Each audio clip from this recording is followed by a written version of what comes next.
জল ভরা মেঘ ওই দু চোখে দেখতে আমি পেয়েছি, একলা মনে নির্জনেতে তোমার ছবি এঁকেছি।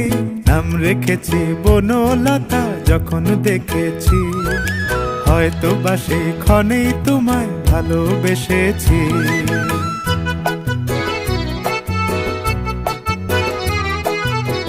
বনলতা কথা হয়ো না গো কুণ্ঠিতা, বনলতা কথা হয়ো না গো কুণ্ঠিতা। একটি কথাই শুনবো বলে তাই তো কাছে এসেছি, বলবে কি গো আমিও তো তোমায় ভালোবেসেছি। একটি কথাই শুনবো বলে তাই তো কাছে এসেছি,